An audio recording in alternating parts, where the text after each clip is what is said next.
Hoje, viajaremos pelo século 8 d.C., uma época em que o mundo presenciou a expansão imparável do Islã, o ressurgimento do cristianismo ocidental, com o renascimento carolíngio e batalhas épicas que definiram o destino de civilizações.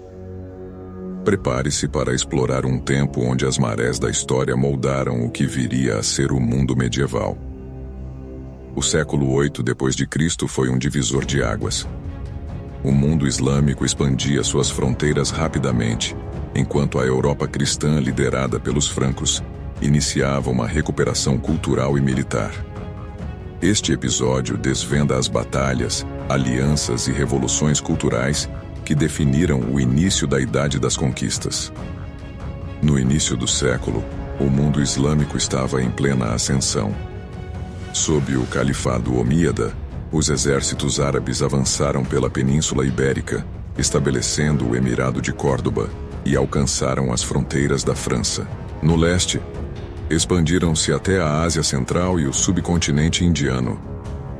O Islã não apenas conquistava territórios, mas também unia povos sob uma administração centralizada e uma cultura comum, marcada pela ciência, arquitetura e literatura. A cidade de Damasco, capital do califado, era um centro de poder e aprendizado. Porém, nem tudo era estabilidade.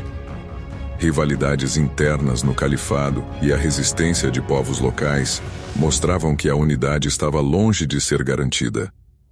Um dos momentos mais marcantes do século ocorreu em 732 d.C., quando os exércitos do Califado Omíada avançaram pela França, ameaçando o coração da Europa cristã. Eles foram confrontados pelas forças francas lideradas por Carlos Martel na Batalha de Poitiers. A vitória franca foi celebrada como um ponto de virada, detendo a expansão islâmica no Ocidente. Para muitos, Carlos Martel tornou-se um herói, consolidando sua posição como líder dos francos e preparando o terreno para a ascensão de sua dinastia, os carolíngios.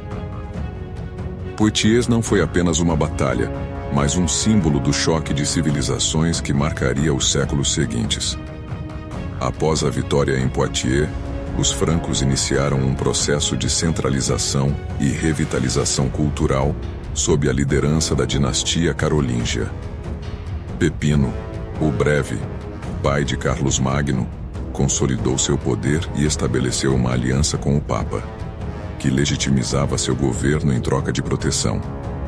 O renascimento carolíngio, iniciado no final do século, foi uma tentativa de recuperar o conhecimento da antiguidade clássica e fortalecer a educação e a religião na Europa.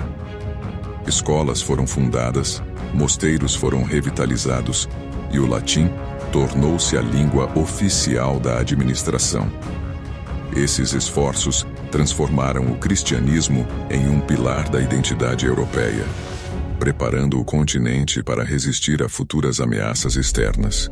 Enquanto o mundo islâmico e cristão se enfrentavam, uma nova ameaça surgia ao norte: os vikings. Povos nórdicos, movidos pela busca por terras, riquezas e glória, começaram a realizar incursões nas costas da Europa. Embora suas invasões ainda estivessem em seus estágios iniciais no século 8, elas prenunciavam os ataques devastadores que viriam a seguir. Os vikings não eram apenas saqueadores. Sua influência moldaria a política, a cultura e o comércio europeu nos séculos seguintes. O século 8 foi uma era de fronteiras em constante mudança.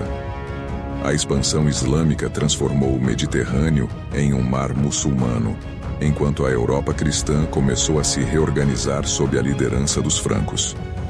No norte, os vikings preparavam-se para entrar em cena, anunciando uma nova era de desafios. Essa era foi marcada por um equilíbrio instável, onde o poder religioso e militar determinava o destino de nações e impérios. Os eventos do século seriam fundamentais para moldar os conflitos e alianças que definiriam a Idade Média. O século 8 d.C. foi uma era de conquistas e resistência, onde civilizações emergiram, colidiram e se transformaram. No próximo capítulo, exploraremos como essas dinâmicas evoluíram, levando a novas eras de glória e conflito. Inscrevam-se, compartilhem e continuem conosco nesta jornada, onde cada episódio revela os ciclos eternos de ascensão, queda e renascimento da humanidade. Porque a história da humanidade é forjada tanto pelas batalhas quanto pelos sonhos.